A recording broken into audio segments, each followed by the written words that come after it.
تو میرا دل نہیں کرتا ہے کہ مدینہ شریف سے لوٹ آؤ، یہی دل کرتا ہے کہ موت آ جائے، یہی مر جائے اور آقا کے روزے میں دفن ہو جائے۔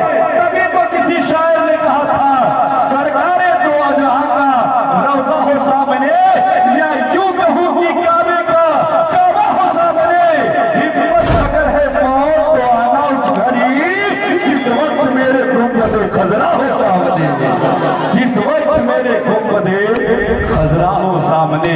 حضرات محترم نبی تمامی حضرات نے دیکھا مدعی خیرالانام جناب حافظ عبدالقیوم نظامی صاحب بہت اچھے انداز میں سریلی آواز میں نعت رسول پڑھ رہے تھے، آپ حضرات سماعت کر رہے تھے۔ یہ بھی آپ حضرات کو بخوبی معلوم ہے کہ نعت رسول پڑھنے سے محبت رسول کی محبت رسول دلوں میں بیٹھتا ہے۔ تو حضرات محترم ذرا سوچئے، اس کے باوجود بھی یہ پورے مجمع سے آواز نہیں آ رہی تھی۔ آپ حضرات محفل پاک میں بیٹھنے والے ہیں، پروگرام میں جانے والے ہیں، جلسے جلوس میں حاضری دینے والے ہیں۔ آپ حضرات کو بخوبی معلوم ہوگا کہ جب بھی نبی کا ذکر ہو، جب بھی اسلام کی بات ہو، جب بھی خدا کی بات ہو تو اس پر سبحان اللہ کہنا چاہیے۔ جانتے ہیں کیوں؟ سبحان اللہ کہنے سے 90 نیکیاں بھی ملتی ہے، اور سبحان اللہ کہنے سے جب کوئی بار بار اپنے رب کو جو ہے سبحان اللہ اپنے رب کی بارگاہ میں سبحان اللہ کہتا ہے، سبحان اللہ کا مطلب ہوتا ہے اللہ پاک، تو اللہ تبارک و تعالی اس کے کہنے سے اس کی زبان کو پاک کر دیا کرتا ہے۔ اس لیے اے لوگوں سبحان اللہ بولا کرو۔ ایک بزرگ تھے، ایک اللہ والے تھے، ایک دن اپنے بچے کو بلاتے ہیں اور بلانے کے بعد کہتے ہیں بیٹا کہو سبحان اللہ۔ بیٹا کہتا ہے سبحان اللہ۔ پھر وہ بزرگ کہتے ہیں کہو بیٹا سبحان اللہ، پھر کہتے ہیں سبحان اللہ۔ کئی مرتبہ جب آپ نے اپنے بچے سے سبحان اللہ کہلوایا تو جو سامعین تھے وہاں جو موجود تھے وہ کہنے لگے حضور یہ بتائیے بار بار اپنے بچوں کو آپ سبحان اللہ کیوں کہلوا رہے ہیں؟ تو بزرگ فرماتے ہیں اے لوگوں میں اپنے بچوں سے اس لیے بار بار سبحان اللہ کہلوا رہا ہوں تاکہ میرا بچہ جب اللہ کی پاکی کی گواہی دے تو اس کی برکت سے اللہ تبارک و تعالی اس کی زبان کو بھی پاک کر دے، اس کے دل کو بھی پاک کر دے۔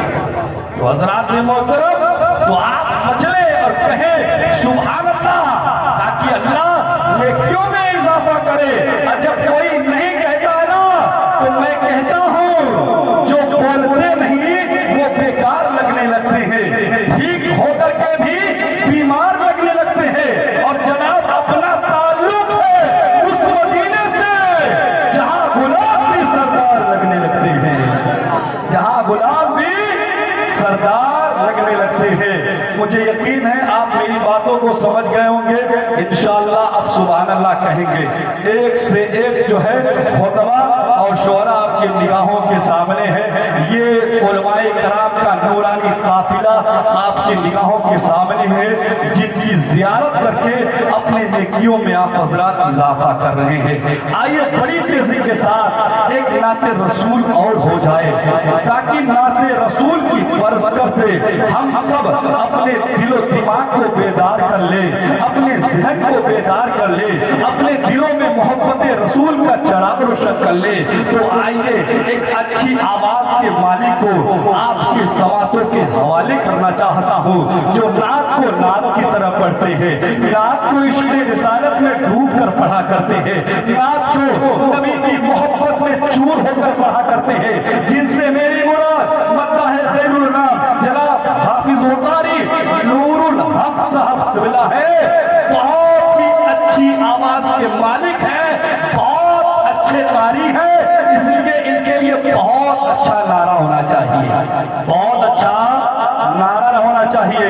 تو آئیے اپنی بیداری کا ثبوت دیجئے اور اللہ کی بڑائی رسول کی رسالت کی گواہی دیجئے۔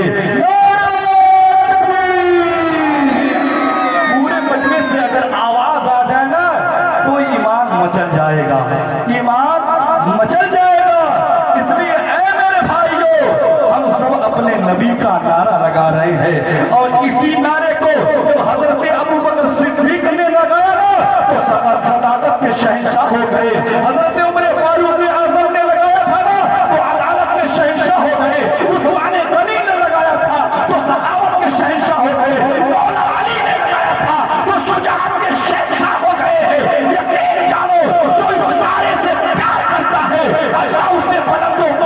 دیا کرتا ہے، اس لیے پوری بیداری کے ساتھ نعرہ لگاؤ،